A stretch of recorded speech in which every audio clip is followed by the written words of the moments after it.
Hello, everyone, and welcome back to another episode of Justin the Food Entrepreneurs Show. I'm Justin Bizzarro. I'm your host. That's Bizzarro. For anyone who's out there, you can find us on Instagram at Justin the Food Entrepreneurs. Or if you want to listen to us, you can find us on Spotify or wherever else you grow yourself through podcasts.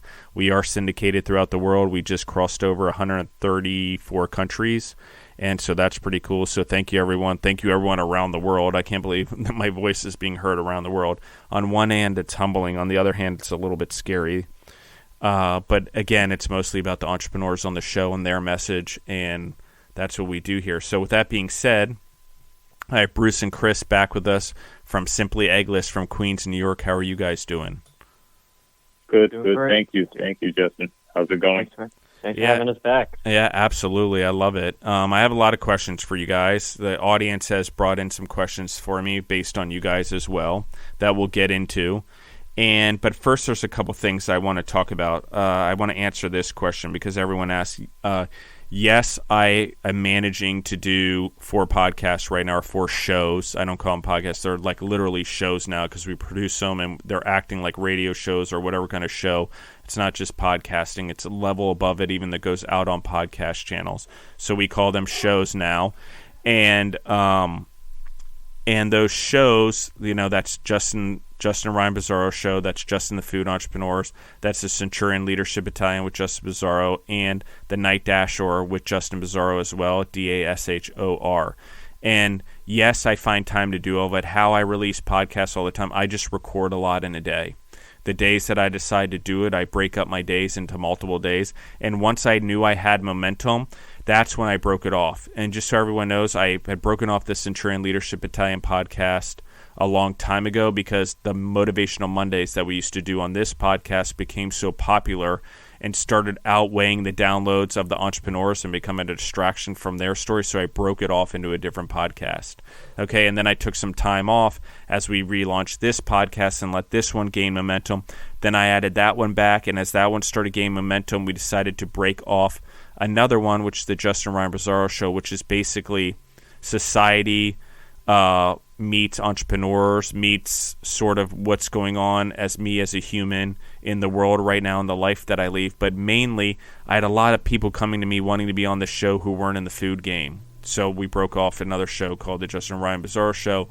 And then the Night Dashor just happens to be when I was between businesses and I was trying to figure out what I wanted to do. Nothing's below me.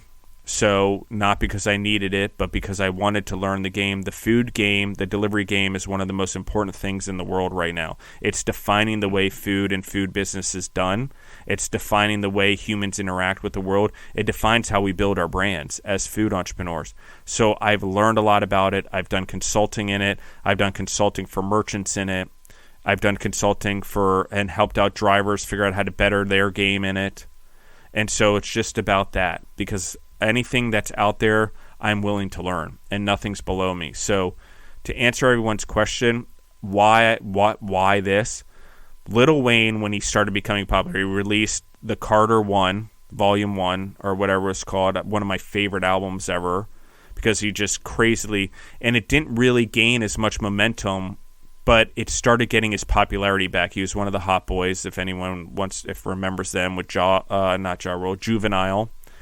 And one of the things he did is once he started gaining momentum, he does it all freestyle, meaning he doesn't really write down his lyrics. He just listens to the beats and it comes to his head. But once he started doing something, once he started gaining popularity, he increased his output. Where most people be like, oh, I'm making it, I can take a little break right now. He increased his output. He was in over 100 songs in 1 year, including his own.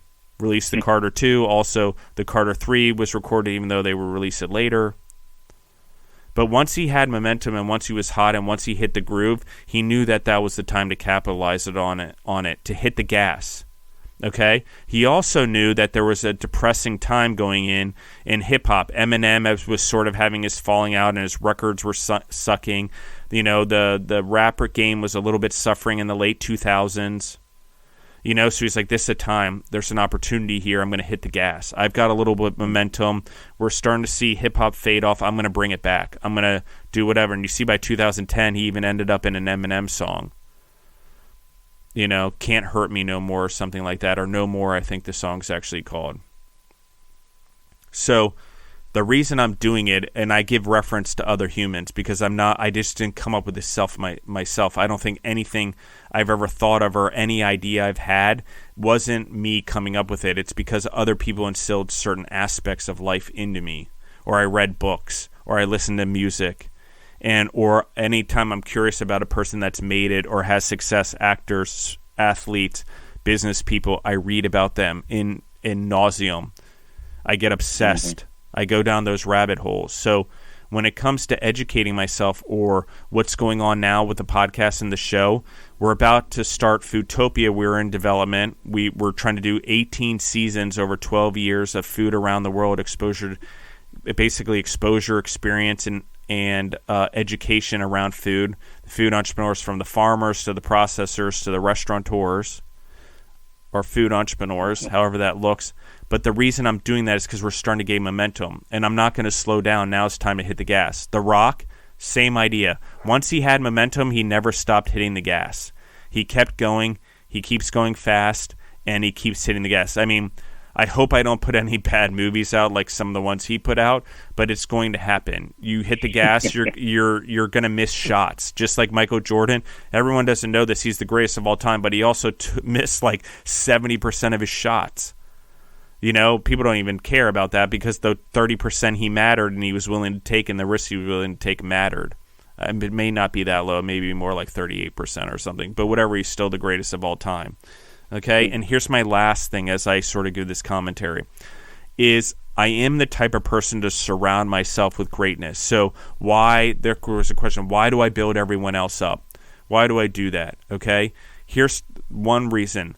I made a mistake before of building up everyone else first before I built up myself. I thought by pushing everyone else that we would be a team and that everyone would rise up and I'd rise up with them. That's not really what happens in leadership, guys, and I hate to say it, but it's a selfish thing. You have to first lead yourself, be selfish, control your own environment before you can lead others. You have to cut the flesh yourself, learn to live that way, and attract people to what you're doing. So I'll give Michael Jordan as an example. If I want to be the best, I got to surround myself with the best teammates. I got to put myself in the best league, and I want Kobe Bryant's in my league. I want Shaquille O'Neal's. I want Anthony Hardaway's. I want all of those greatness, not only on my own team, but to compete against, because even if we're friends in the league, but we compete every so often in the game because we're in the same industry, it makes me better.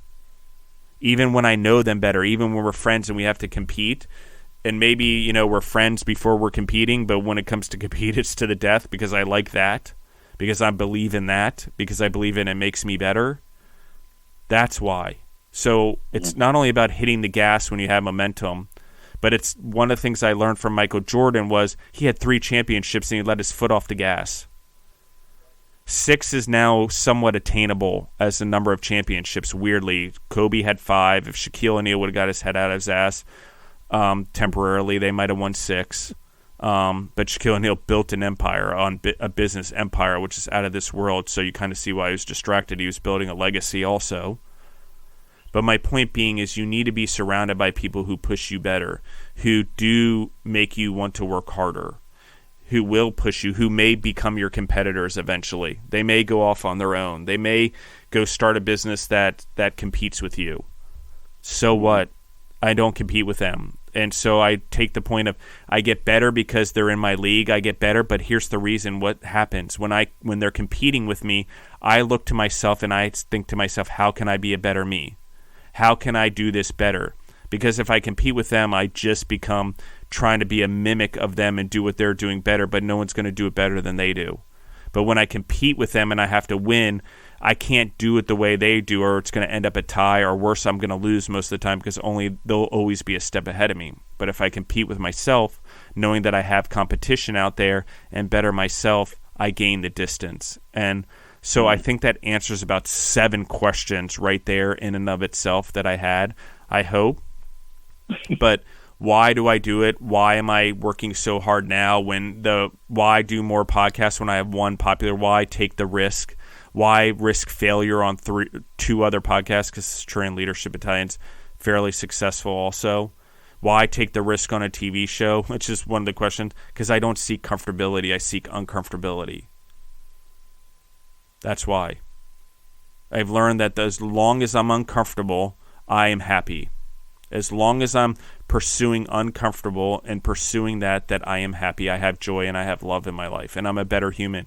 And if I get in relationships or I'm in bad situations where the humans don't grow around me or they want comfort and they want the easy path, it scares the living crap out of me because I see what happens. You know, Jim Carrey did this great thing where he talks about his father being the greatest comedian he ever had, but he took the safe route and became a worker, and the safe route ended up unemployed and the family broke and having no money for the rest of his life after 48 years old until the son had the balls to become a comedian, because he's like, well, if I'm going to take the comfortable route, the most comfortable route seems to me is the uncomfortable route, because at least then I might be employed for the rest of my life doing what I love versus being employed by someone else. Entrepreneurial journey, entrepreneurial integrity, entrepreneurial ingenuity. All three of those things matter. The journey, the integrity, the ingenuity. So thank you guys. Sorry, Chris and Bruce, I just needed to get all those questions answered. I did it all at once. So all the outstanding ones that I needed to hit this one for me are done. Now I got to get to you guys. So let's jump into this. Let's talk a little bit about Simply Eggless. What is it? Just to refresh the audience, you can go back and listen to parts 1, 2, and 3. I recommend doing that. But just give everyone a quick update on what Simply Eggless is and who you guys are. Sure. Thank you. Bruce, you mind if I take it away? Okay, go ahead, Chris. Thank you, Justin, for that great commentary. It gets you fired up. It makes you want to get out there and, I don't know, play some sports or do something. Very great motivational. I'm sorry, not even motivation. Great leadership. Great commentary. Got me fired up. Simply Eggless, for those, thank you guys again for your attention, and happy to be on here. Simply Eggless is a plant-based vegan egg substitute. But like Justin also mentioned, we're not a substitute. We're a product amongst itself. We replicate real chicken eggs using plant-based products and ingredients. We have retail versions of our products that have been out in the market for over 2.5 years, and we are just now diving into commercialization and food service, which we'll dive into later in the show. But yes, it's been co-founded by myself and my partners, alongside Bruce, my dear friend from childhood. We're also good business partners, and from here on, we've been sky's the limit. We've penetrated the market where our products in restaurants. We have super high interest from a lot of different industries, and just like Justin said, we're ready to hit our put our foot on the gas and get some momentum going. Yes. How about you, Bruce? Thank you, Chris, and thank you, Justin. It's great. You have incredible answers, by the way. Just to go back to you getting back to the listeners. But thank you again for having us. It's wonderful to be on here. Just to piggyback on what Chris was saying with Simply Eggless. Like you said, a substitute, alternative, an option, and plant-based, made from a legume, and it's for people that looking for a healthy option out there or something different versus animal protein. You have a bean that you can look to, which is made from the lupini bean, and it's doing great out here. You use it for omelets, eggs, scrambles, and even baking. So just to refresh people with what's going on, exactly what the product is, and what we've been doing out here is great to be back. Yeah, and I want to anchor this. I got a question for you guys because it came in from the audience because we've mentioned it a few times, so I'm going to try to consolidate everything back into this episode, at least the key points, the high-level points. The question is can it be baked with, and are you baking with it? Because I think they're seeing stuff on Instagram. And the other question is can it be frozen? Because the question is your competitor can't be frozen, and they've had bad experiences with your competitor. And I don't want to give light to your competitor. I don't want to do that. So I'm not going to mention them by name. I'm just going to focus on you guys. So will you answer both of those questions? Totally. I, for one, can answer, I'll answer the first question regarding the baking aspect, if that's cool.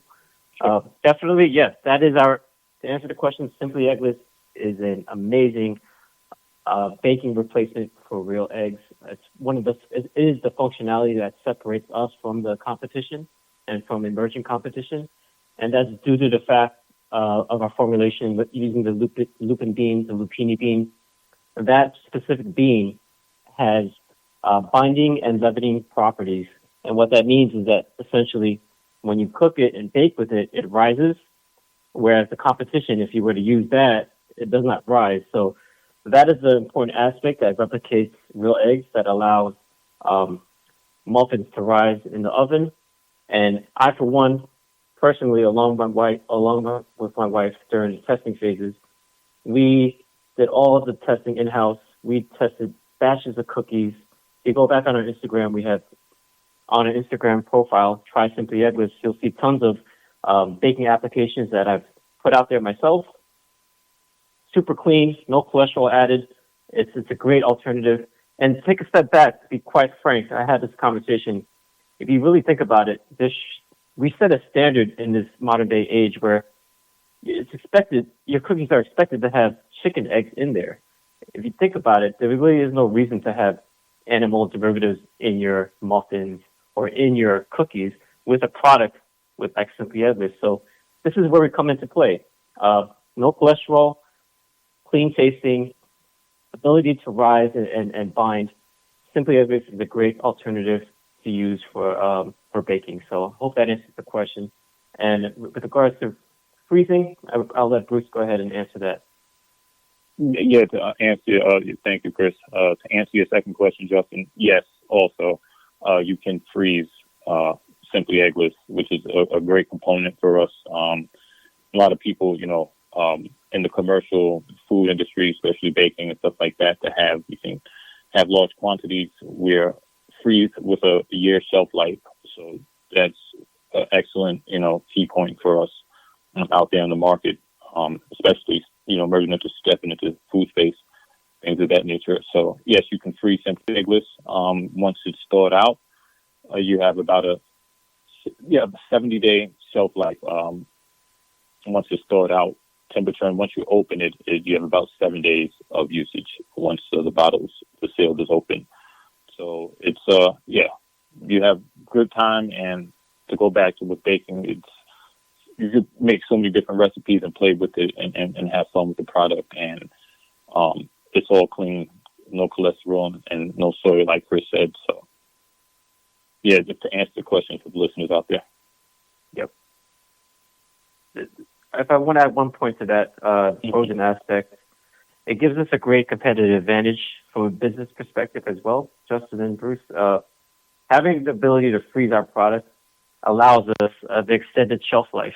A product like ours on the retail side, perishability is probably our biggest concern with regards to our liquid egg. So the ability for us to then produce it, freeze it, ship it internationally, ship it to locations, and for the distributors to then, disperse it, thaw it out as they see needed. It gives us a great advantage to keep the product fresh, and that's for the best experience for the end users. So we'll do a better job of marketing that. But yes, that is one of the common questions we get as well. Simply, I guess, could be frozen. It's a great advantage to have. Mm-hmm. All right, let's go into this because the frozen part is where I'm leading this. I want to talk about international expansion, okay? And I think your ability to freeze your product, even though I already knew the answer, I wanted to ask it on behalf of the guests, or on behalf of the fans, or our listeners. Will you guys talk to me about international expansion? Talk to me about how you're doing that. Talk to me about international production. Talk to me about the details of this, how you're going about it, and sort of how it's happening. Sure. I'll give a broad explanation on international expansion. We are a New York-based company, but at the same time, we understand that the need for Simply Eggless. Actually, I say we don't understand. We realize the need for Simply Eggless is worldwide. Once our product hit the market and started hitting the internet, we got tons of inquiries, not only from the U.S. but all across the world, and it was really flattering as well as exciting. And as a small business, we had to take advantage of every opportunity that came our way. So, for example, one of my co-founders and business partners who was the main guy in charge of the formulation, he studied abroad at one point in Sydney, Australia. And so when we got an inquiry from Sydney, Australia on our product, Simply Eggless, there was an instant, what's that word? I guess intention to try to make it work. He had an epiphany for that area. We also knew our competitor was not out there at the time, so we speed to market, speed kills in this sense. And we wanted to get them a taste of Simply Eggless, being that there's such a high vegan density out there. Buyers, customers were demanding it. So we found an opportunity, a few business trips with the right people, the right inquiries. The distributors made the connections for us to find us the right co-packers, the right manufacturers out there that could produce our products on par, if not even in certain terms, a little better than in the U.S. That's due to the equipment that they have available. But with all that said, it led to international expansion. We're available in Canada. Our products are available in Whole Foods Canada, for those that are not yet aware. All 13 locations. I'm very happy to have our items out there. And in addition, we're across 6 European countries. We've able to source co-packers in Germany as well. Again, doing soft launches across the world, mainly due to the demand, and it's been a great experience.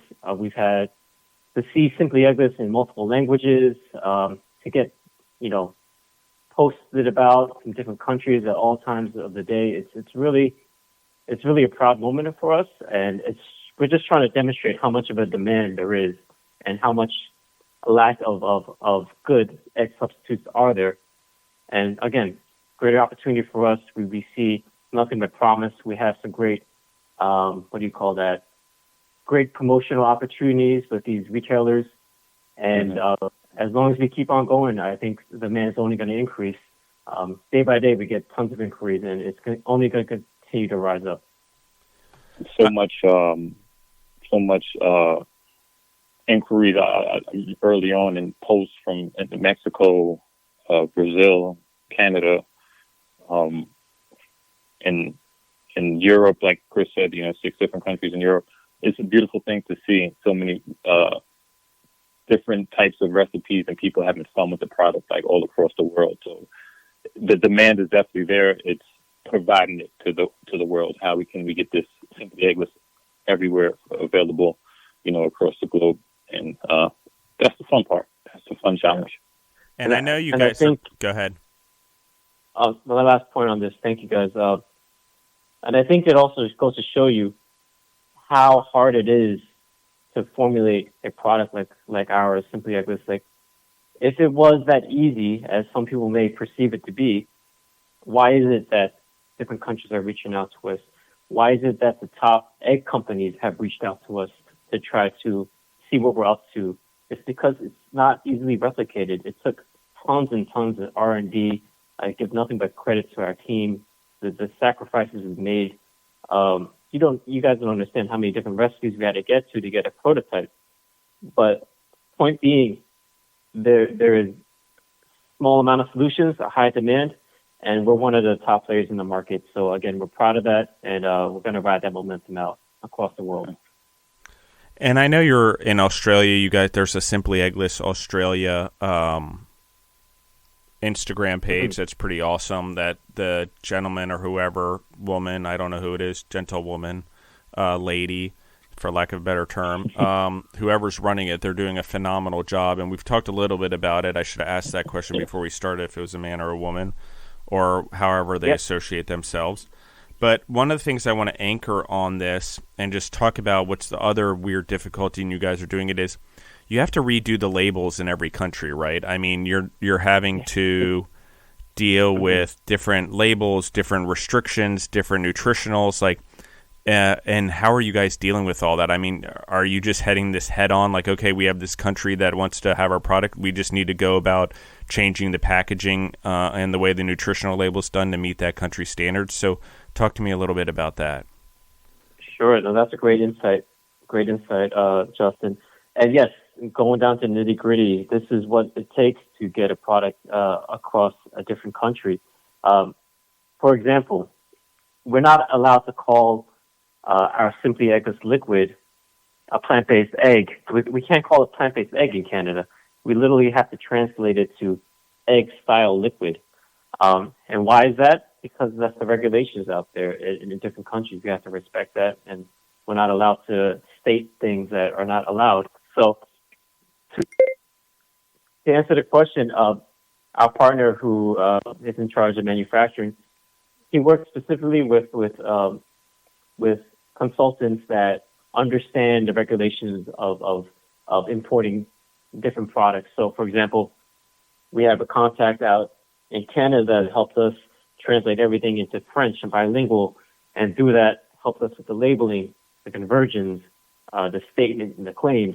Once we're able to filter that through properly, we work with a graphic designer who's able to adjust the packaging to match that. And again, multiply that times the 6 other countries we're in, and that's what we get. We have multifaceted, multilingual, Simply Eggless product across the world. So it does take a lot of work. I give nothing but credit again to the team for doing all that, and it's a lot to expand to a different country. But at the same time, it shows how much, when there's such a demand and there's such a need and there's such passion behind what you're doing, it doesn't seem like a ton of work. We're happy to go through that nitty-gritty work to get our product to a different country, to get that exposure, to get these inquiries. It's really exciting. I love this. So talk to me about you guys did an international trade show in Canada, which probably is why you're in Canada Whole Foods, but I'm not positive.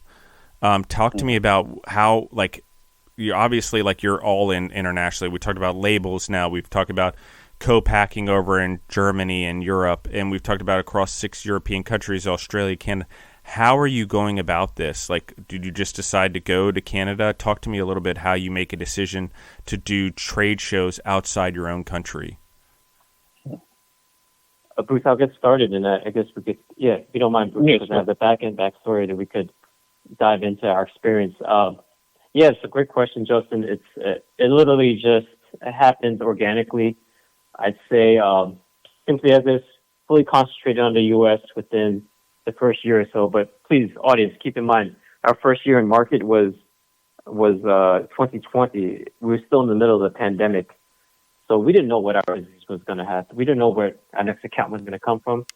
So we saw opportunity overseas. We saw a need for the product. We saw little competition. We started to explore what was possible out there. What happened was essentially distributors that were interested in bringing the product across the border from the U.S. into Canada, they reached out, simple conversation, business to business, found a way to found the proper channels and distributions, logistics to get the product over to their distribution. And once we got it into their distribution, they were able to spread it out to their accounts. And that actually led to Whole Foods Canada. By getting into a certain distributor, that distributor had a contact at Whole Foods, submitted our products, and they accepted it. And we were not one to turn down the opportunity to be in Whole Foods. So that kind of organically happened. And then from there, once we had presence in Canada, we realized we needed to expand off with representation. So we were able to connect with brokers or marketing companies out there who had all of the retail connections. And essentially from there, again, it's grown organically, and we saw good expansion. We got good sales, good feedback, and again, once that happened, it led to the opportunity of the trade show. They mentioned being from the U.S. We're not familiar with what's a popular show to go to, what's good return on investment, where we're going to see the most buyers. But they highly recommended, our representatives recommended we go to the CHFA show located in Vancouver, BC, and we were happy to attend to show our faces and demonstrate the product firsthand. And I'll let Bruce go from here and kind of explain our experience and we had a great time out there. That's all I got to say. Yeah, definitely. It was a very fun time out there. Thank you. And I have to say, like, shout out to Canada. When I got on board early on with the team with Simply Eggless a couple years back, Canada was one of the actually first countries that, was showing interest early on, I remember. And then not short after, we got into the Whole Foods out there. And that was a beautiful thing because it's just like trying to get, expansion. It's like Canada got it very early, and it's like shout out to them because we got to see that once we actually got out there face to face with the people and got real time feedback. But yeah, it was super fun out there at the trade show. It was Canadian Health Food Association, if I'm not mistaken, food show, and it was fun. So many companies out there. We were one of the few cooking, actually giving demos out there of the product, and it was to our surprise that so many people really were already familiar with the product. They said they were grabbing it from their local Whole Foods out there, and I believe Loblaws also, Chris, if I'm not mistaken. Yep. Did I pronounce that right? Yep. We just launched our frozen patties in Loblaws, 330 plus locations. So thank you, Bruce. Yep. Yeah.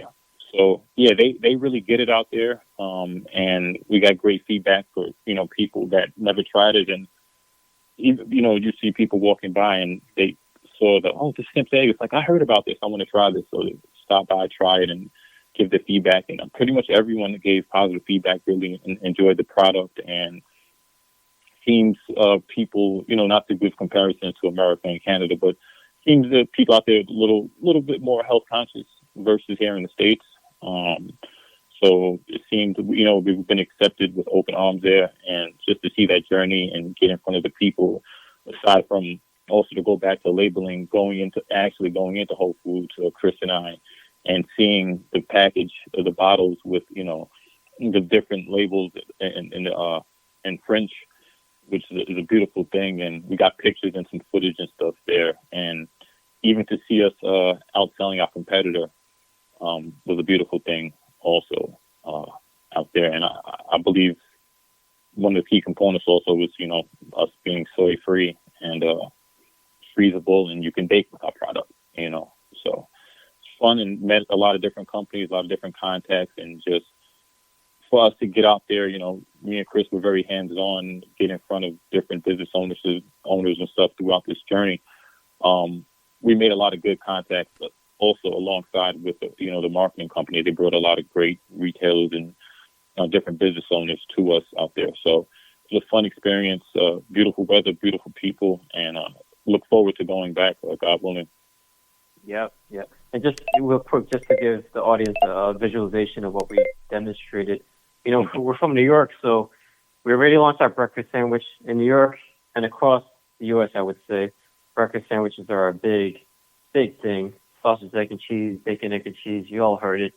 So what we wanted to do is really demonstrate to the Canadian audience out there at the show how easy it is to recreate that, all plant-based, better for you, nutrition-wise, and not losing anything with the taste and experience. So I myself, along with Bruce, we literally cooked up sausage, egg, and cheese sandwiches on English muffins. I made about over maybe close to 200 sandwiches, I would say. We had people coming up to us demanding that we give them these sandwiches. We had people from booths bringing over their partners saying, "Hey, you guys have to try these breakfast sandwiches." It was really enlightening. It was really day two, we were really in demand. Yeah. By day two, word had spread, and people were coming by asking and waiting. So, all in all, great experience. Love to bring the New York flavor or recipes over. Simple enough for a consumer to really cook it on the griddle and serve it up. And that's what we're out there to do. I think we achieved that. I really like this a lot. I couldn't be more agreeable. And in the audience, if you hear, I apologize, I didn't silence my phone, and nothing happened through all day, but I got a weird noise. I don't think anyone heard it come through, but there was a few beeps that came through. I think I nulled it. And also, I will continue to mute my mic here, guys, just so you know. and I'm going to say it on the podcast just because I'm absolutely amazed that delivery drivers and delivery people can't read signs or don't look at red lights that say recording and still walk into places and still do delivers or still try to come in where I'm actually doing the recording, even though they could see me through the glass. So just a whole other experience there. So as I talk about momentum, it's that type of stuff where I'm like, you just got to move through it, guys. You just like people are going to be people. You can't let them derail you. Nothing's ever going to be perfect. This podcast will never, ever be perfect. But to your guys' point and to the thing on Canada is I find that when you have a good product, when you stay true to who you are, when you're out to produce the best thing possible, if you were out to just do the competition, you would have stopped at, okay, we're soy free. We're done. No, it's not only done. You can also be frozen, okay, because you're making it better against yourself. It also can be baked with, okay. It's also a product that looks just like egg when you cook it, okay. We didn't even talk about that, where I would say a lot of the competition, even though it has the coloring, it doesn't look like egg, okay. Thank you. Yep. So, like, there's 4 things there that I just named. There's probably a 5th one. Your packaging is outstanding. It's in your name. The name's simply Eggless versus trying to say, like, it's almond milk. Well, it's not almond milk, okay? Milk comes from a mammal, you know? But what you're doing is you're being honest and truthful in your name. It's simply Eggless, okay? It's Eggless, but it's an egg alternative, okay? So this is the 5 things I think about your brand that are important, okay? The frozen, the baking, the packaging, the simply Eggless name, you know, the coloration. All of those things really matter. And so, 100%. like, that's what defines you guys. That's why I keep having them on the show. That's why I keep saying this, because I'm also trying to highlight for the audience that this is soy-free, which I think is, you know, part of the 5 I just named. Like, you don't have soy in your product. That's a big deal. We are too dependent on soy in the world. Way too dependent on soy, corn, and wheat. Too dependent. Mm-hmm. Those are 3 crops, guys. Even if you have some variations here and there, which we don't.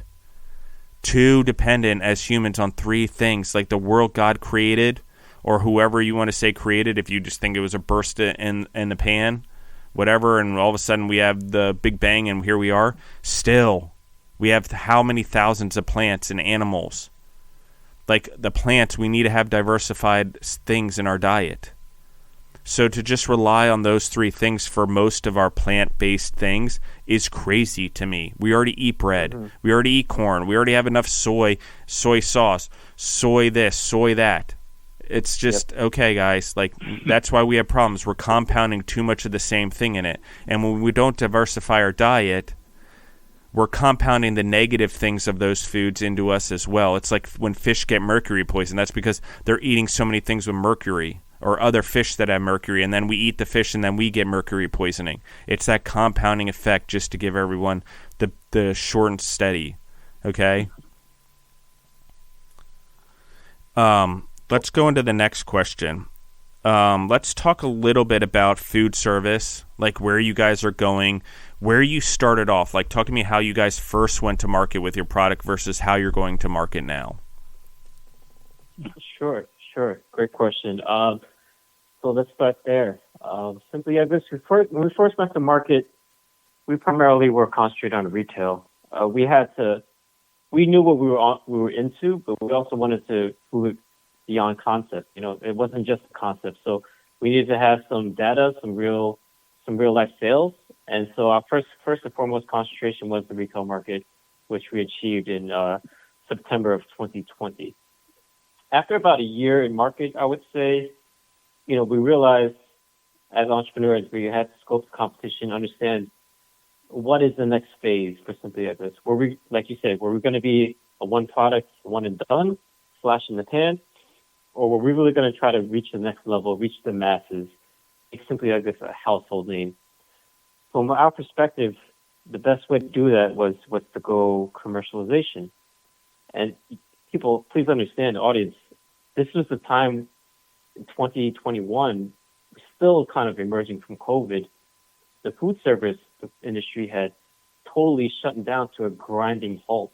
there was nobody in offices. It was only 2 years ago, but you guys remember, nobody was in offices. There's no hospitality. There's no trucks being delivered. That industry got totally spiraled downward for a long period of time. So we understood that that's where we needed to be, but it was an uphill challenge to even get in contact with someone who cared, because they were not even sure when they were going to do their next delivery within food service. With all due respect, some of the top names I'm talking about. So it was almost like a puzzle you couldn't solve. But I guess it goes back to that famous saying: "If you build it, they will come." Right. So instead of just waiting for us to land a food service distributor and then start working on it, our partner, and along with us, always thinking ahead, we started to design, find the co-packers, find the right materials and the right procedures to make commercial-sized Simply Eggless. So over the next 6 years, while we're still doing retail, we're already thinking 5 steps ahead. Okay, when the time comes, we're doing food service, we need to have it available. So I give our partner a lot of credit, the formulation, the manufacturers involved, our co-packers. They work through many trials and errors to come through with commercial-sized versions of our product. And we're at a stage now where we have been in the last 3-4 months working with food service distribution. We're getting a lot more traction. We've actually gotten successfully onboarded with a food service distributor literally as of this week. With Shamrock Distributions, I believe they're the third largest food service distributors across the U.S. That's our first penetration into the market, and I'll let Bruce kind of explain also. Along the way, we've met some key figures that could help us go to the next level as well. Yeah. And same thing. It's funny that you said the word, Chris. When Justin, you asked what's the experience been, the first thing I thought was uphill battle. And Chris, you said that in your response. And the reason I say that, early on, our experience, coming out of COVID and stuff like that. Again, a lot of restaurants, just opening back up. They're trying to, get a breath of fresh air again as things are reopening. And Chris and I could just go back downtown in the city in the meatpacking district, going to the Gansevoort Hotel to speak to the chefs there, Dream Hotel. Like Chris, said, the offices were closed. I remember we tried to get into the Google building. It was like a ghost town in there. Security stopped us, like nobody's here. So it was us trying to penetrate a market where there's nobody even at work. People are still scared to kind of come outside or there on the fence if they even want to go to a restaurant or not, And we're running around with the bags full of samples to give to these different restaurants and stuff like that. And just get face-to-face with people and introduce them to the product in the time where everybody, like I said, is, trying to play catch-up. And then building those relationships within that and, meeting, like, to go back to Utopia Bagels, Jesse, accounts like that where even amongst everybody still on the fence, Jesse, Scott, those guys over there, they saw, listen, it's necessary to have a plant-based menu here and give that option to people. So accounts like that helped us to carry throughout the way early on in the journey, going up this uphill steep battle, and then, tapping into different networks. Like I would literally early on look at different like trucks all across, like in Maspeth and Middle Village, Queens. I was always over in that area working, and I would go speak to the distributors there, but everybody was scared to take the risk. A lot of people tried the samples early on, saw the potential in the product, but they were like, I'm scared. Now we're coming to a place where, like Chris said, we just hit a key account with a key distributor out there, Shamrock. Now in the food service realm, now people are understanding, this needs to be provided for, on a grand scale. So it's good. Definitely kept in communication with a lot of those early contacts, which are key in food service, a lot of big time bakers and stuff like that. And now people are ready to have that discussion more. So it's introducing it to the world, and also people that are already familiar with it doubling back and getting in front of them and saying, listen, how can we work? How can we become an ingredient, in your baking, in your bakery, in your cakes and your donuts, things of that nature, and have those discussions, because now it's, we're at a place where people are open to have that, and to also tap also into international expansion. So seeing the potential in that as well, not only retail internationally, but also on the food service grand scale things, and within travel, within travel. So it's fun, and every day is a hustle and a grind to figure out what's the next move, but it's awesome to see, like, to go back, like I said, literally handing out, samples, to see now where people are ready to take big orders on, and really understand that it's necessary.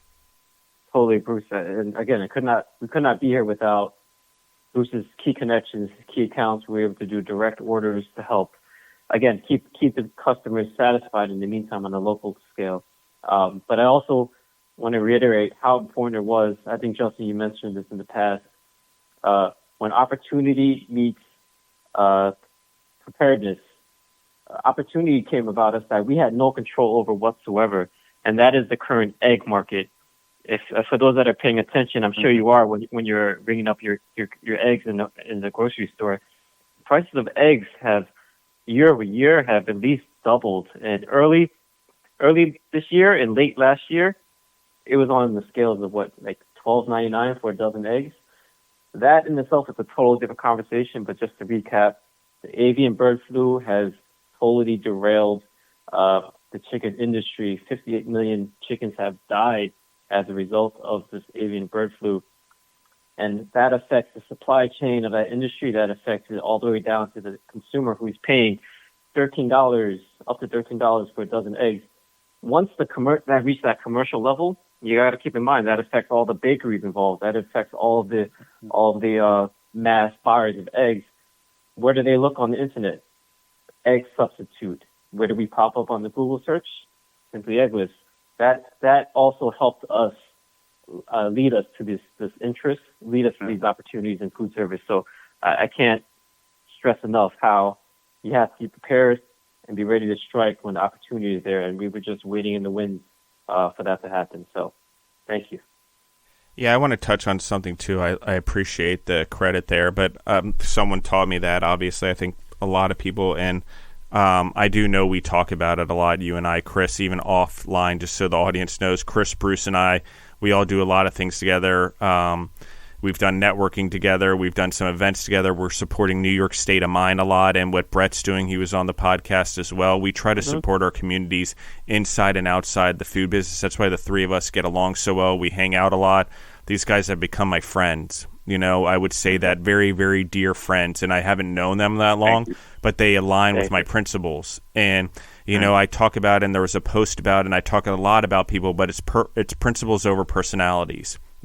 Our personalities are the things that divide us. Okay, if we focus on them, there's just division. But if we focus on the things that we have similarity, those are our principles. Those are our core values. Those are what we want for our children. Those are what we want for the world. That's to make a better place, to provide solutions. And anyone who listens in to the Justin Ryan Bizzarro show, by the time this podcast comes out, Miles of Hollywood Productions, he's another one who's like this. He's around us. He's all the time, and he came up with this term, we're the solutions only crew. Well, there's a group of us weirdly in New York right now that are solutions only. So we're talking about being prepared is having that mindset of providing solutions. And when the opportunity comes, because they always do, where everyone's chasing some other idea, if you go where everyone else is and be prepared for that place, then the opportunity will come to you. It's just crazy how it works, and it's what happened here. In the world of whatever and the way things went, opportunity knocked, and you guys were prepared because you saw it, the opportunity would come, okay? The other thing I want to reference, everyone, is I just want to drop this because an uphill battle is a problem because of two reasons, and that's why the term has come up here, and it comes from like the art of war. it serves two problems and why it's always the hardest. One is you are going uphill, meaning you have to exert more energy. But whoever's at the top of the hill always has a strategic advantage over you. They've already climbed the hill. They've already been up there. They already know they've been up there for a while. They know how to maintain that as your competition. So it is an uphill battle, even if it's against yourself, okay? Because whatever's up there is the hardest place to get. And a lot of people have been up on the hill that you're trying to get, even if you're blazing new trails. Theoretically, in our mind, we have to understand that when we are doing it, it's why I like this term, and I'm liking why you guys highlighted it, because it's not only the climb, it's whoever else is up there, even if they're a competition and we're not focusing on them, they are up there and they have a strategic advantage because they have the higher ground. Mm-hmm. So, that's just for everyone to think about. They've already climbed the hill, and that's in the strategy, okay? And so I just want to, everyone to be aware of it. For all intents and purposes, I will use your competition came to the market before you guys. They've been in the market a while. Okay, they were up on the hill before you guys. So it wasn't only that you're climbing uphill against yourselves, against trying to build a company, make sure you're not bankrupt, but there's already this company out here who's standing on top of the hill. And, and by climbing the hill and learning what you guys did and trying to better yourselves just by trying to make it up the hill and not necessarily focusing on the competition, although you're aware of them, you created the 5 things that I said that separates you from them, which actually is the 5 definitions of you as a company, And so, core values as a company, obviously there's soft skills like do the right thing, go the extra mile, all of those things. I think that all of those soft skills translate into this, be humble. Again, you're not trying to get rid of the egg. You're trying to provide people with an alternative. You're not trying to get it out of cooking, but if there's a shortage, the first place we should get rid of eggs is in baking, because there is an alternative that works for baking. Baking's just adding volume. Eggs are adding the glue that sticks it together. I can't remember the term, and used it. Binding. Thank you. Used it earlier. Mm-hmm. And so if we create the binding, and we have binding, and we have the levying, the rising, then we can save the eggs for the individuals that actually need the protein or want to eat the eggs or whatever. So even though there's the vegan push, and we're talking about vegan here, we're also talking about balancing out things so there isn't shortages, so we don't drive prices through the roof. Okay, this is what's good for humanity. Okay, balance, diversity, using our minds to provide solutions that help humans, because eventually there's going to be so many humans, we could have millions upon millions of chickens. They're not going to be able to lay enough eggs for all the humans. Okay, and I just want to emphasize that with everyone. So I'm going to ask you guys this. What are the alliances you're forming, and what are some of the things you're doing to preserve those alliances? Great question, Justin. Yeah, I think I know what you're referring to, and Bruce, we speak about it because we literally help these current alliances as we speak. By being out there in Canada, we made some key contacts. Bruce actually caught the eye of a key contact, and nothing is set in stone yet, but that key contact introduced us to a different contact who I've had conversations with in the last 2 weeks. It's one thing to have let me rephrase it. It's one thing to have your own company, your vision.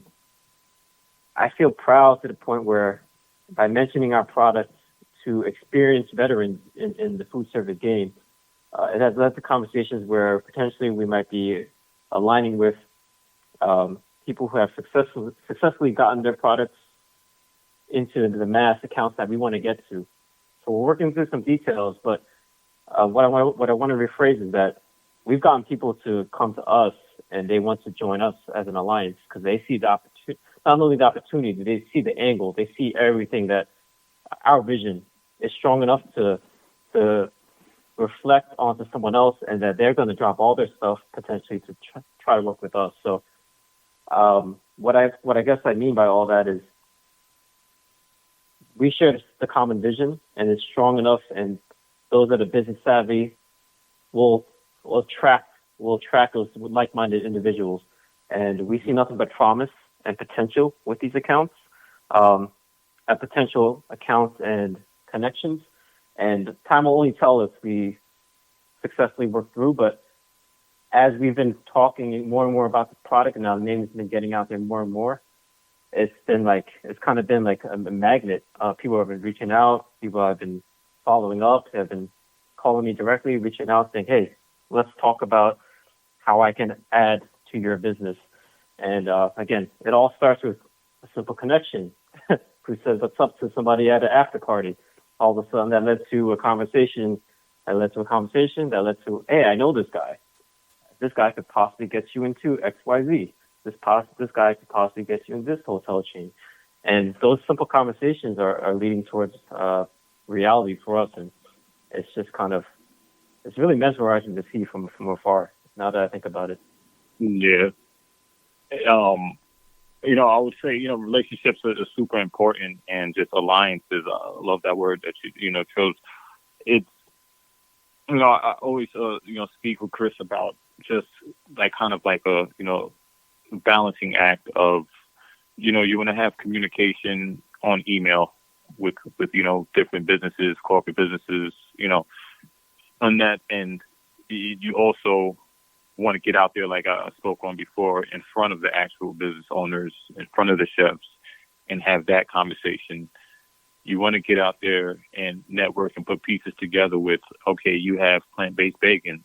Okay, we have a plant-based egg. Let's come together and see how we can work. And, and then you have networks with communities of people doing wonderful things and have different outlets, such as yourself and this platform, to where you have a network, you can create a community of people. And I think it's, like I said, a balancing act of taking heed to all those different components and making sure that you give the energy, all the equal amount of energy, because it's not just one key thing. I think when it comes to success or getting, to go back to, you say, momentum going, you have to tap into different pockets and different aspects of things. And these alliances, whether it's, like I said, email, whether it's us meeting up for a networking event and supporting each other, or it's us collaborating online with another plant-based company, or becoming an ingredient for a different company out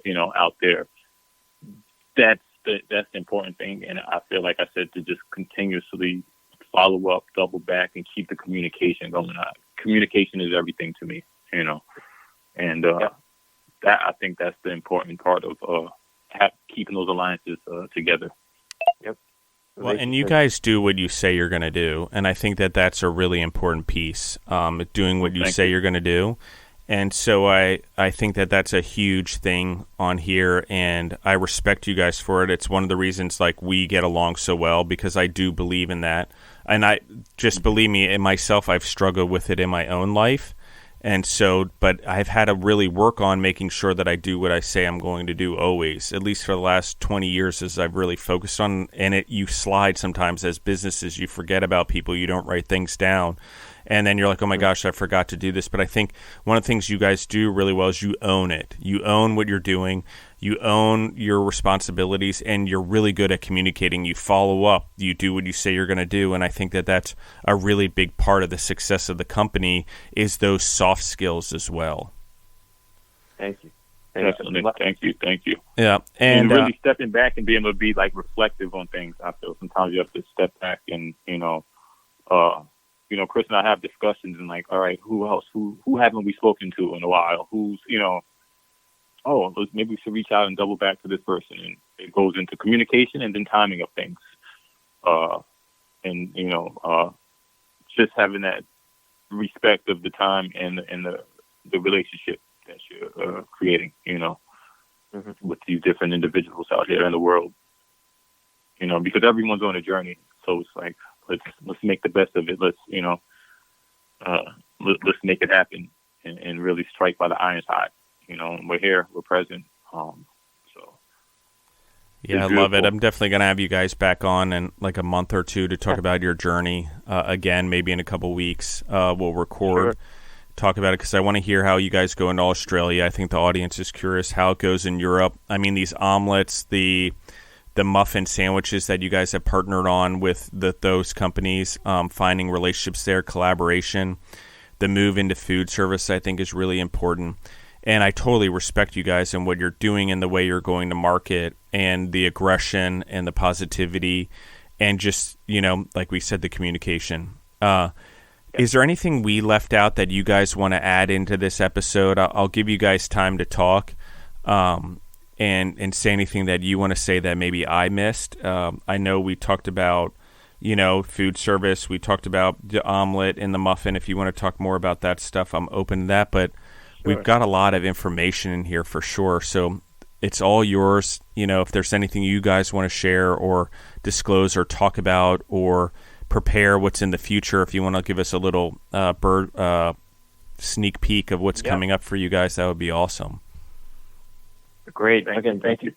Yeah, thank you, Justin, for the dedicated time and the audience for listening in thus far. It's I think you touched on mainly all of our bullet points, but I do want to dive into just specifically on our latest and greatest. And we said that in the past, but to date, this is this next product is probably going to be our last addition to the Simply Eggless family for the time being. For the time being. Yes. Not saying the limits, the possibilities are endless, or aren't endless, but for now, in regards to having an additional product in retail and food service, we are looking to launch by August of 2023, a few short months. Our Simply Eggless omelets is amazing in the sense that we're really pioneering an entire new lineup of plant-based versions of items. There is no other retail item out there that is pre-made frozen omelets, and I've been blessed enough to taste test it myself and give feedback. It's a game changer. We were able to source our business partners in Good Planet Cheese, along with our Simply Eggless liquid. We created a folded omelet that has cheese in the middle.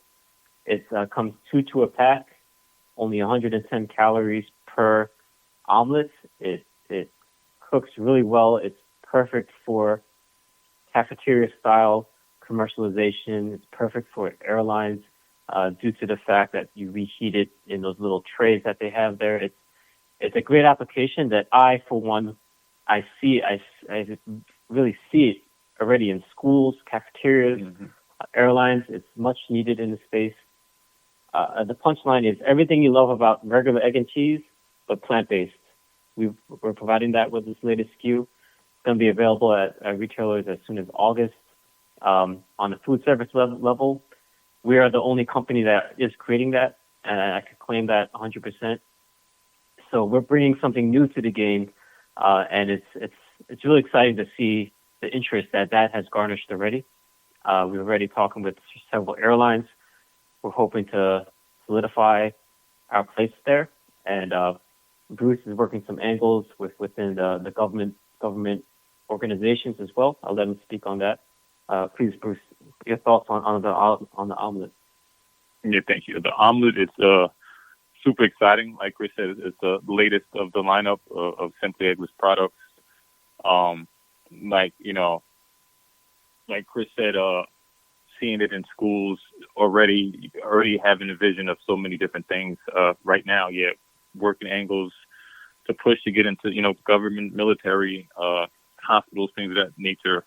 We touched on some of that, Justin, before with food service and stuff, and just something where it's easy for people to have an easy access, of a meal that's plant-based, healthier option, and super exciting to just see the potential. And I'm sure by like episode 5 in another month, there's going to be some new developments because every day is an adventure, a journey, I'll say. And yeah, touch base with some people earlier this afternoon, and they're going to have some discussion with some buyers within the government space early next week, and they've been in talks with our product and stuff like that. So it's exciting to see it develop, and other people speak on behalf of the company and see the potential and where it's necessary, out here.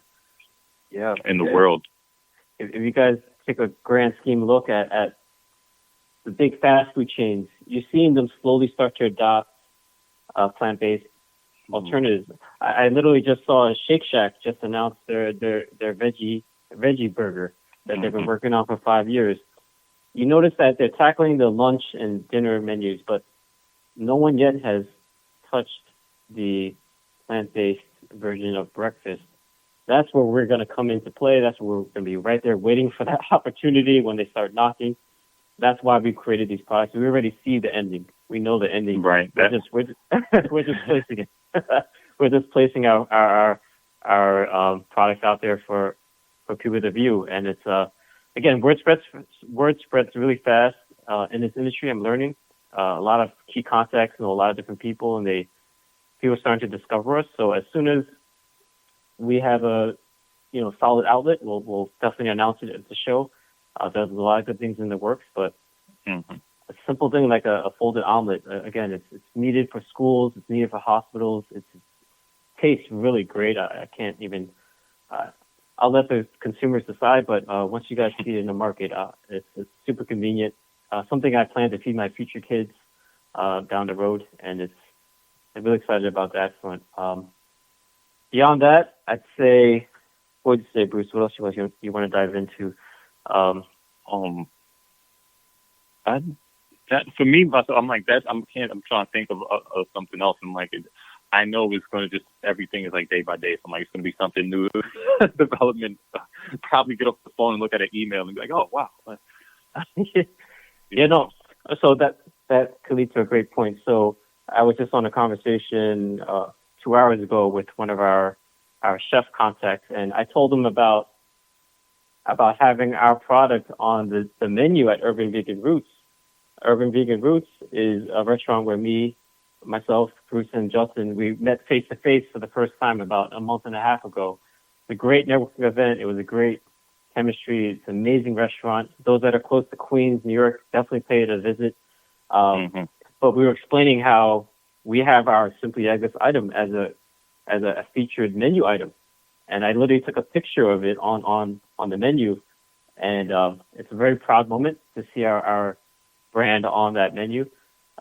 We get nothing but thanks with the owner, Dave. He's a Queens local as well. So initially, once we met, me and Bruce met him. He's like, "Oh, you guys are from Queens? Got to give you a try. I definitely want to work with you." So give me a sample. And we met Dave through Miles. So it's all relative. Those that may not know all the different characters, all we're trying to say is make your connections, find your tribe, your group of people. People know people. If you share the common interests, they'll make introductions, and one thing led to the next. That conversation with the chef, he was so happy to hear that. He's like, "This is amazing. You guys have your product on the menu already." When I plan my chef tour, I'm gonna invite them specifically to the restaurant to try your product, to win them over. These stories are what sell your product. These are the stories that are gonna win the chef over. You're already doing it. So that's just a great local story I wanted to share with you guys. It's all relative, like me and Bruce always say. Everything we do is all relative. Yeah, and this is interesting. I'm going to say it. Well, and wasn't born in Queens. I didn't grow up there, but I spent a lot of time there with my ex-wife from like 2004, 2005 till 2012, 2013. And I understand the mindset, and also like the entourage. They come from Queens Boulevard, obviously in Queens, and there's an entourage of them. You guys kind of have this entourage going there of ability, and you guys have kind of let me in. And I know Brett's not from around there, and he does reside in Brooklyn, but whatever. And just joking around, like that there's this entourage of people that you guys are sort of forming there in Queens, and you're very open to allowing us non-native New Yorkers into this tribe. But I think New York's about the American dream. I think it's about people coming into New York and becoming New Yorkers or having that New York state of mind. Yeah, I'll drop the plug there, just like Brett's clothing line. So anyone's in the audience, you should go look up New York State of Mind Clothing Company, or on Instagram, New York NY State of Mind Co.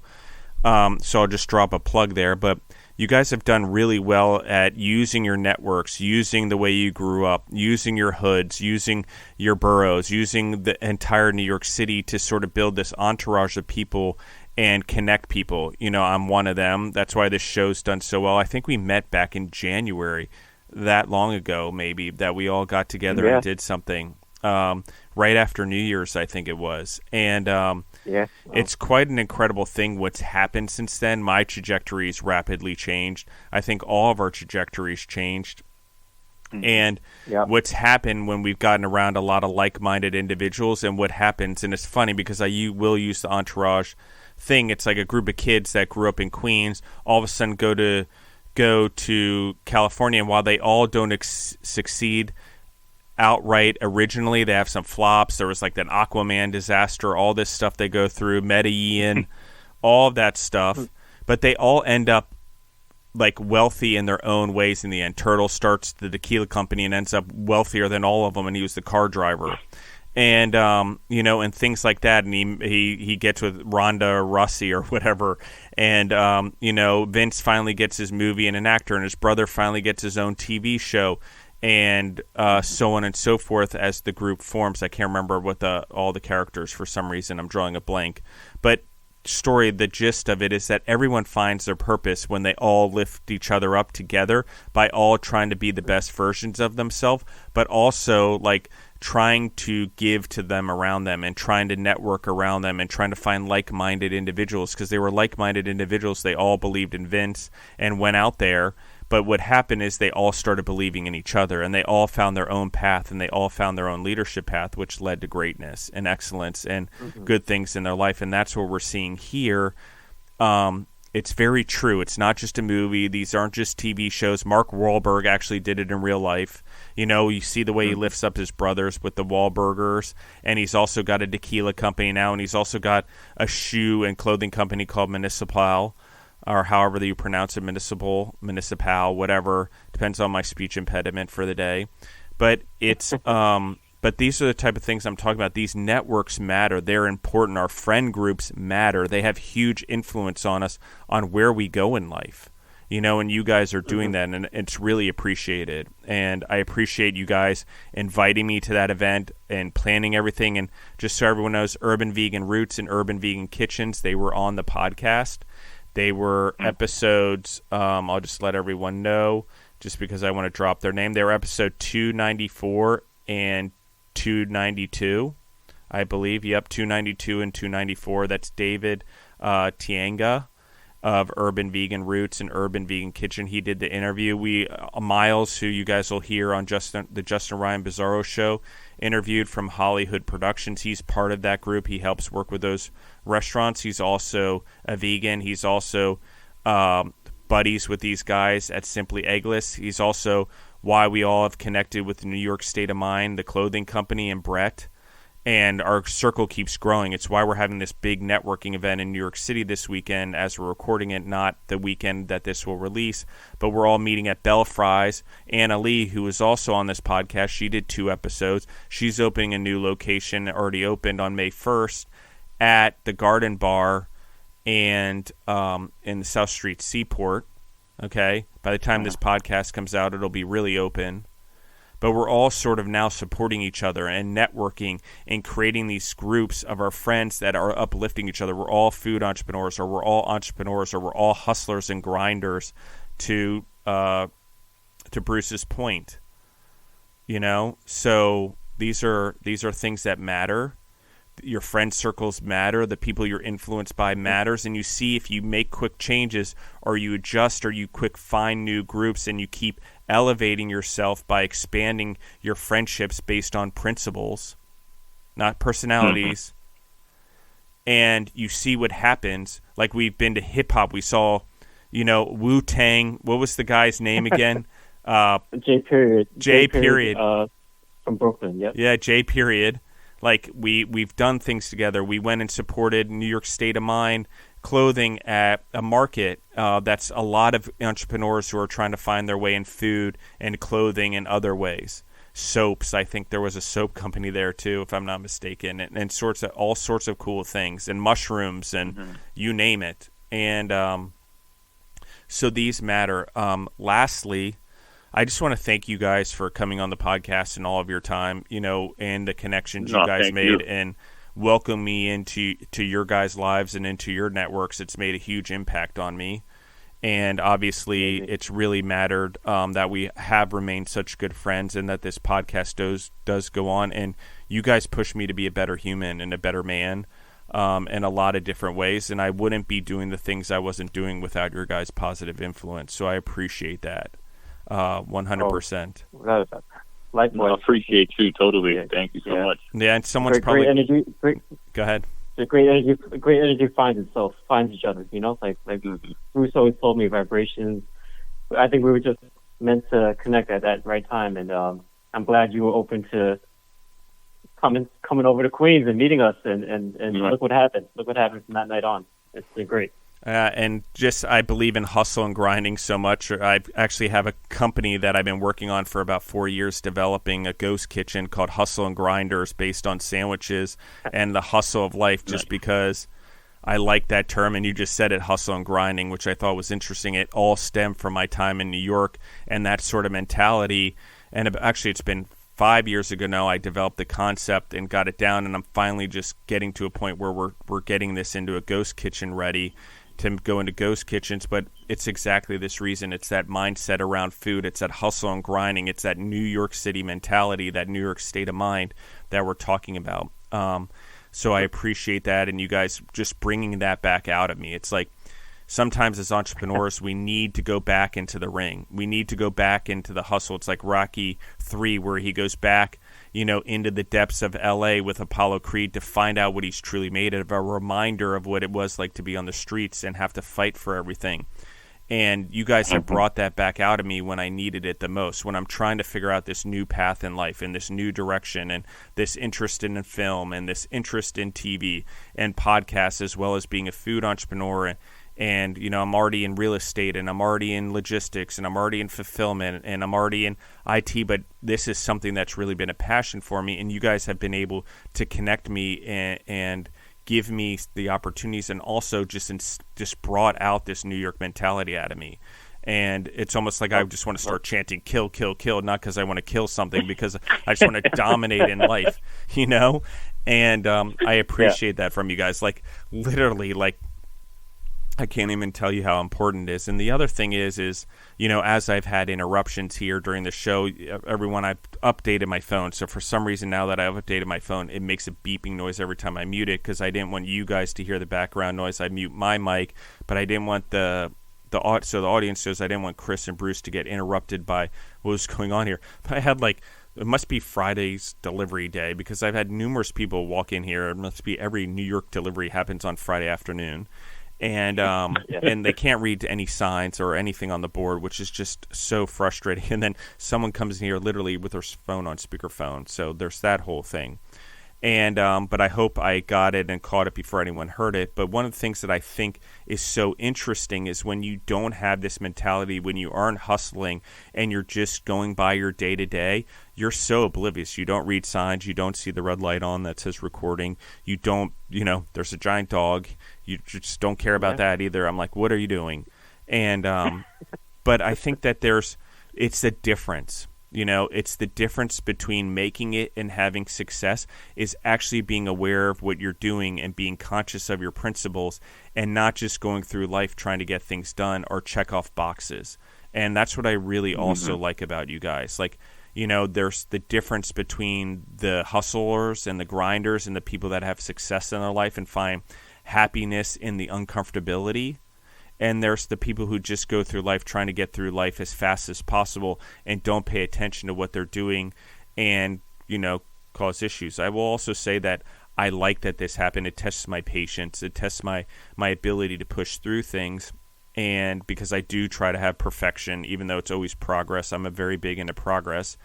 But you guys have just opened up that for me, I need to keep hustling. Don't get caught up in the little obstacles, because you forget that because New York City has so many obstacles, and it is an uphill battle in a lot of ways, that when you get out of New York City, you forget sometimes how you constantly have to be hustling, how you constantly have to be training mentally, physically, spiritually to make it in this world. And I appreciate Yep. that as well. You guys have just reminded me of that. So thank you very much. And I don't know if you guys want to say anything on that, but it's yours. And as we wrap things up, but I just wanted to say thank you for that as well. I appreciate that 100%, Justin. Thank you. I'll just have two, not even a couple of sentences to wrap it up. Justin, it's amazing to meet you connected through Bruce, and I personally have seen your growth, even though you're already grown when I first met you, but I've seen your growth from when we first met to now, and you continue to push the envelope, and I applaud you for that. It's very inspiring. And, alongside Bruce, I, for one, am happy to have met you and incorporate you into my life, our tribe. You fit right in. It's been great. It's been a jolt of energy for us as well. And let's continue to build, man. Let's continue to build. The sky's the limit. And I'm happy to be acquainted with all of you guys here. Yeah. And thank you, everybody. Thank you, everybody, for listening. Bruce, please. Yeah, go ahead, Bruce. Yeah, no, I just want to say, definitely, Justin, thank you so much for your kind words, and just from the time I've met you, it's just love your honesty, how you express and really tap in and allow others to express themselves out here, and to see, Chris and I speaking, find your tribe, and it's been building and progressively in this last year. And all these key components of different people that you've named these last few moments, I played a huge part in seeing everybody just growing and developing is a beautiful thing. And, we always stress local to global, and, New York state of mind. And it's a beautiful thing to see, you, like you said, you have all the obstacles. There's so many obstacles here in the city of New York, but then there's so many opportunities that come with it. And I think it's important to stress, as we're on this journey of hustling, grinding, young entrepreneurs, trying to make things happen, to keep that, balance of, listen, everything is right here under your nose. The opportunities are right in front of you. You got to just tap into the right people, the right vibrations, like Chris said, and, amazing things can happen. And this is a testament right now as we're speaking, and the wonderful things are to come for all of us, Yeah, absolutely. So thank you. And I'm going to wrap it up with this. You guys bring out a calmness in me and a composure, because by the third time someone walked in here and the dogs went ballistic, which I hope the audience didn't hear most of because I mute my mic always, thank God. I would have probably ripped the head off of the third person, because he would have paid for the first and the second person's mistake. And that's a little vulnerable. And I am Italian, I'm hot-blooded, but that's not an excuse. I think that people often use that as an excuse and they don't work on themselves. But working with you guys and being around you guys, and obviously a lot of personal work over the years, but one of the things that's happened recently by being around you guys is I found that composure. Even with Jesse Spellman over at Utopia Bagels, he has this weird amount of composure during a crisis that I see, and equanimity, and it comes a lot from sports and stuff like that. I know it from sports, but in the business world, when I'm trying to do this and I'm trying to gain momentum and I don't want anyone to get me off path, I can be a hard human, for lack of a better term. It's why they say have a soft head and a soft heart, but I can have a hard head, and I can be, I cannot take people into account. So what I've learned is that I just need to go with it. This is a good story. I'll probably tell this story to someone on the podcast, how, I don't want to stop it. I want you guys to keep having your flow, and I don't want to ruin what you're saying. So I didn't want to react, but it's also part of me is you guys bring out composure. You have this peacefulness about you in your hustle, and I'm not saying you never get mad or never get angry. It's part of being human. But what I am saying is you bring out the best of me too, and I thank you guys for that. And even just on this podcast, hindsight, as I get all frustrated and was flustered that I'm going to have to go back and edit some pieces and make sure there's pieces that can't be heard, I actually found huge comfort that you guys are there and found peace in being able to deal with it, because you're my team. As long as we're doing this podcast, as long as we're spreading our message, that's what this is about. It's not about a distraction or a disruption or someone trying to put doubt in my mind unintentionally about what I'm doing and give me fear that this podcast is going to be bad. No, it turned out fantastic. Because we kept going and we got through it and we climbed up the hill, even though I was having some obstacles here. So I appreciate that, and I hope that's a lesson for everyone, because I feel like God just put it in front of us. At least for me, that's how I view it. So I might as well share it with the audience, since this is a project. This is meant for entrepreneurs to grow from and humans that listen to it. And so thank you guys for doing this. Thank you guys for always being a part of this. And again, the audience, I apologize for any noise or any beepings. I was trying to be respectful to Bruce and to Chris while they were talking, and let them keep their flow and keep their rhythm. So I will do the best with those. But again, I will fix it so my phone doesn't do that anymore. But I do appreciate you guys doing this episode a lot. I know I'm going over the top here, but you guys mean the world to me. And that's not me just saying it. You really have made an impact on me. And even today, it just shows. I can see it. So thank you. Thank you, everyone. Thank you. Yeah, thank you, everyone in the audience, for listening in. I appreciate you guys. Bruce or Chris, will you tell us where they can find you online, or how they can find you guys in Australia as well? Definitely. Thank you. So our website is Try Simply Eggless, spelled out exactly how it sounds. TrySimplyEggless.com. Our Instagram handle is the same, at Try Simply Eggless. We also have a Simply Eggless Australia account that you can tap in to see some different versions of the marketing, and that is under the handle of Simply Eggless.Australia. That's the handle on Instagram. That's where you can find us online. We're very active on Instagram, amongst other platforms. And through there, if you want to send us a message, we're the two people that are answering questions, so you can reach myself, Chris, or Bruce. But again, thank you for your interest. Any questions, feel free to DM us. We'll get back to you as soon as we can, and we appreciate your support. Yep, thank you. Yeah. Reach out, check us out. Yeah, absolutely. Thank you, everyone in the audience, for listening in. If you want to find us, you can find us on Spotify or wherever else you grow yourself through podcasts. You can find us on Instagram at Justin the Food Entrepreneurs. And again, you can find me on the Justin Ryan Bizzarro Show. You can find me on the Centurion Leadership Battalion with Justin Bizzarro, and you can find me on the Night Dasher with Justin Bizzarro, where we're obviously going to talk about drivers who can't read the signs when they're doing delivery. So that'll be a fun topic, since I just experienced it today. Joking aside, I feel for them. It's a hard job. Delivering stuff is the worst job in the world. I feel for them. And so I get it when you're distracted and stuff, so a grain of salt. But it is something, if you want to represent yourself well in the world, you want to have integrity, you want to build character, you got to be on your game all the time. And you got to do your job to the best of your abilities and not be distracted. So that's just something I'll talk about on there. That's DASHOR. It's a name, so I play on it, obviously. And with that being said, you can find us on Instagram again at Justin the Food Entrepreneurs. You can find me personally at Justin Bizzarro, BIZZARRO. Thank you guys again for listening to my rants today. I think I'm on podcast number 4, and I've done 34 podcasts this week recording, so I'm glad to be off for the next couple of days. I'm sort of losing it as we wrap up this one. But thank you guys, and we're out.